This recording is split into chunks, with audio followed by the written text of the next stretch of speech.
I mean, they could have rolled over the entire weekend, but they just continued to battle and battle back. And I think they just showed a lot of maturity. I think those 3 games this weekend really set the tone for what we're going to see this Louisville baseball team accomplish in 2025.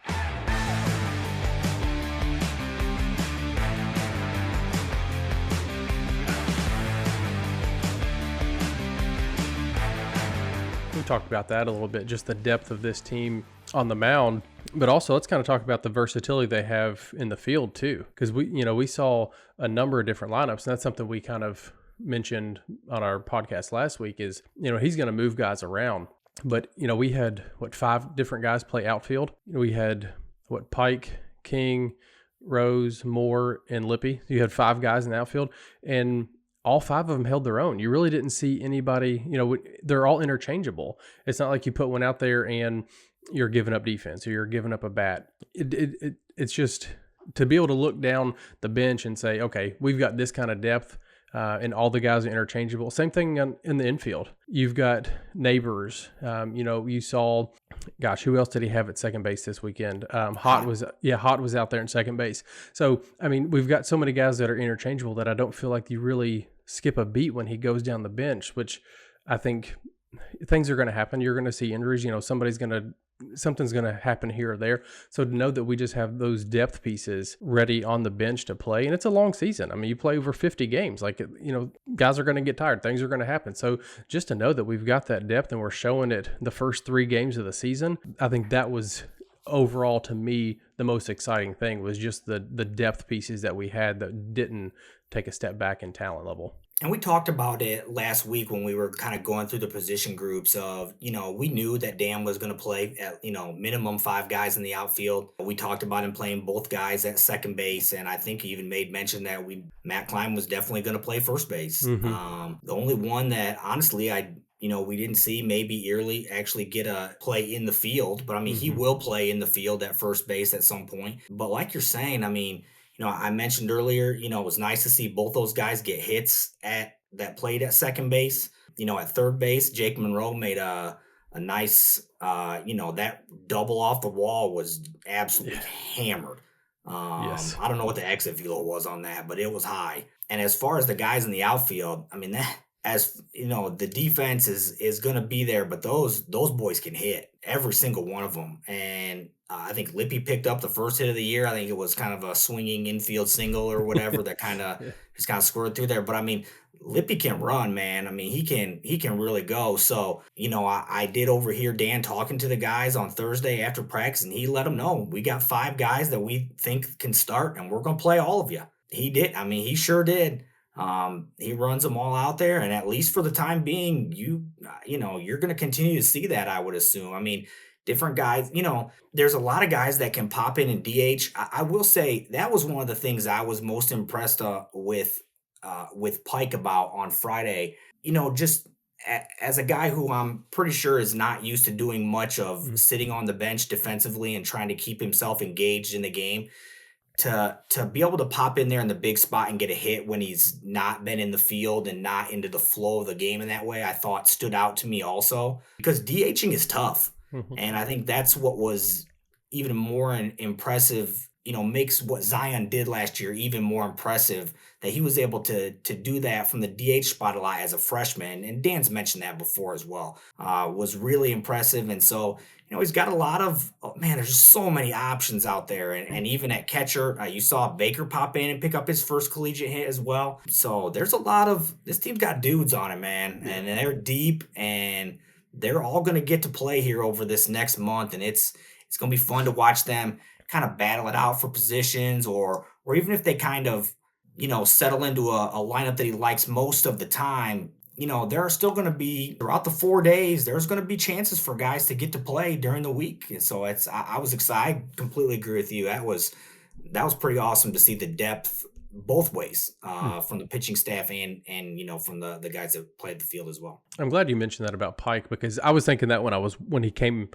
into pinch hit before he even got the hit, I was like, man, that's got to be tough. You're at Toledo, you're a 3rd-team All-American, program history leader in home runs, single-year home run leader at Toledo, and you come here and, first game at Louisville, and you don't get to start. Right, it's a loaded outfield, so like there's going to be games where you're not going to get to play, but just to be ready when his number was called and pick up that big hit, man, that probably made it even that much sweeter. Just like your first at bat, playing for University of Louisville, to pick up a big hit like that to extend the game. That was such a cool moment, and I think that's probably something he'll remember for the rest of his life, and hopefully we have many more memories like that down the road. You also mentioned Zion, which I think we could talk about Zion for an entire podcast, but I feel like it's so easy to just kind of brush over him now because you just know that's just Zion, right? He's just that damn good. Like, you know what you're going to get out of him. But I mean, I think he led the team this weekend in hits. I think he had 6 hits. I looked the other day after the weekend. I haven't looked recently, but he was hitting like 460 or something like that against, 3 top 20 teams. So Zion picked right up where he left off last year. And that guy's a staple in lineup. He's not going anywhere. And the thing that's so impressive about Zion to me, like, again, I've said it about several other kids tonight, and I don't want to be redundant, but the mental makeup that kid has is just next level. I think also, like, because Zion has been so good and like such a highly touted prospect for such a long time, I think he's probably very used to dealing with the pressure of certain spots and certain things, maybe more so than some others. Zion expects so much from himself. No moment is going to be too big for that kid. He expects himself to come through, and you'd be hard pressed to think of, to think that you would want to choose anybody else. There are a number of options, but in a big spot, man, that hit he had on Friday night was, as just to shoot that thing. They brought the infield in on him, and he muscled it right over their heads. And he was so pumped up after the game. I mean, just to see the start this year that way versus the way last year started, where we lost a couple heartbreakers on opening day, and just kind of made some mistakes that kind of led to it being that way. And it felt like this year, instead of making some mistakes to cost us a game, we did the exact opposite and came through in a way to help us win a game. Just to be able to get yourself off to a positive start.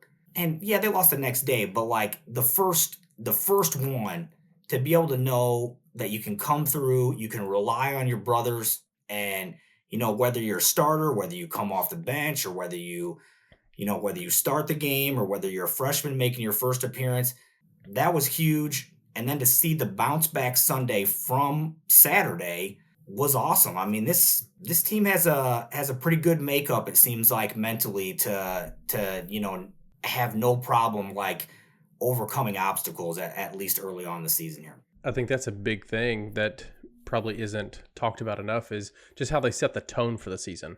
You get behind, you don't score for the first 8 innings, then you have a big win.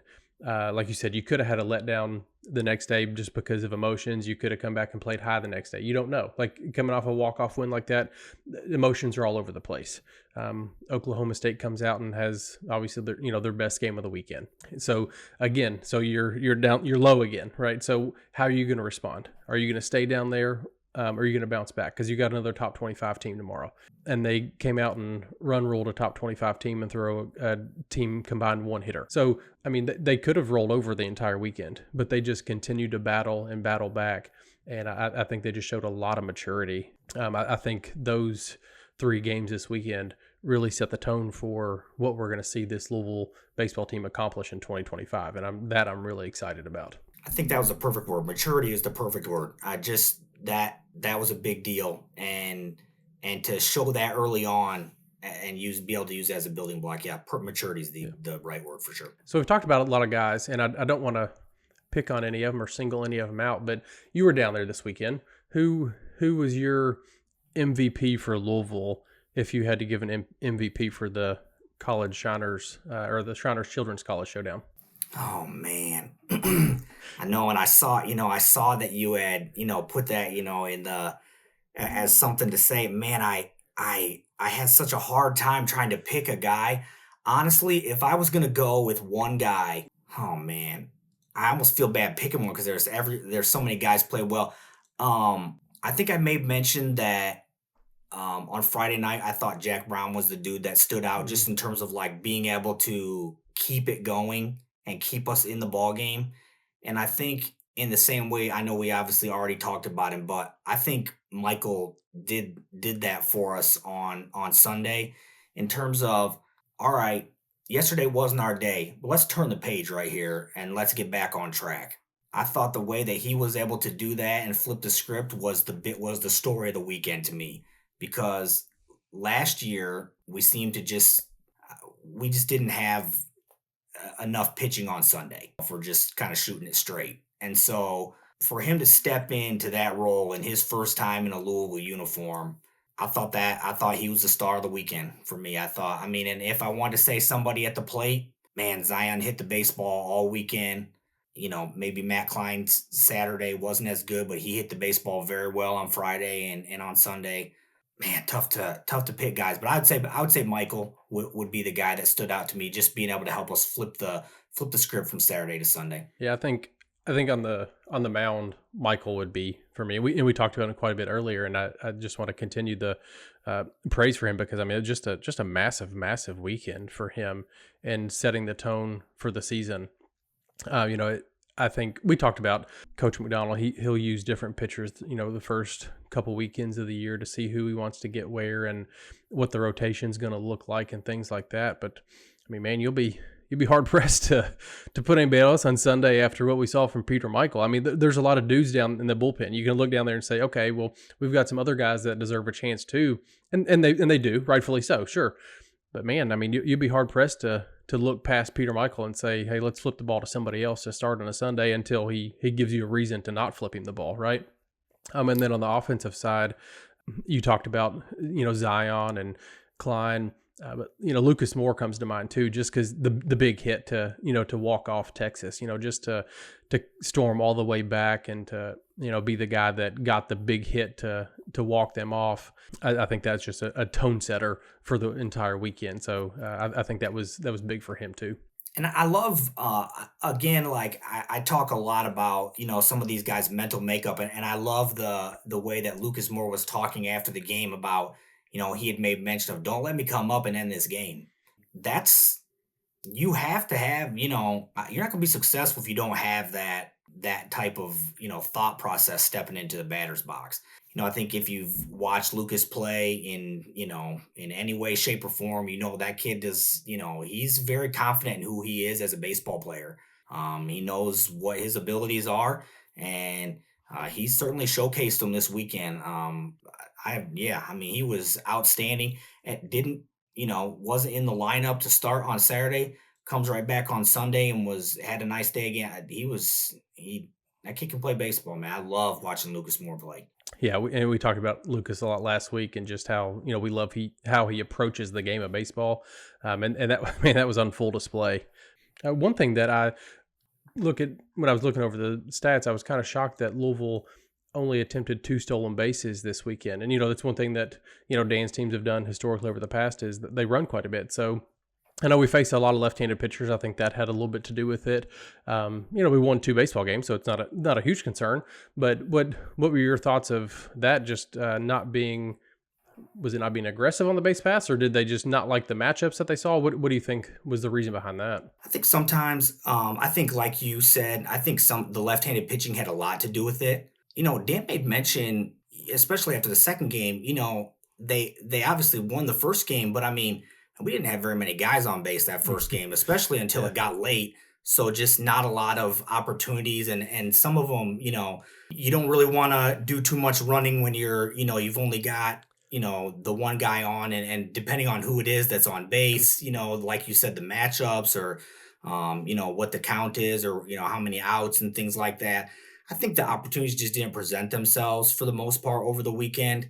Um, this team is going to run a lot for sure. Yeah. I would expect, as we go for it, especially, starting this homestand, we'll see a lot more running for sure, and put a lot of pressure on pitchers and catchers going forward. But yeah, that stood out to me too. There were the 2 things that stood out to me that really surprised me was that we did not hit a home run, Mhm. And the stolen bases stood out to me as well for sure. We talk about the left-handed pitchers and just not having many opportunities with guys on base. You look at Friday night against Texas. I, I started to feel really bad for Indiana State, and also understand why they were so good last year, because their starter for Texas on the Friday night this year was an Indiana State transfer. And then you look down Louisville's bullpen, and Brennan Cutts is down there, who was the Missouri Valley Pitcher of the Year, who transferred from Indiana State. And I was like, now it makes a lot of sense why Indiana State was so good last year, because they put together a heck of a season, and they got a guy starting on Friday night in Texas, and Cutts is here at Louisville doing his thing. So yeah, it quickly made sense why they had such a strong season last year up in Terre Haute.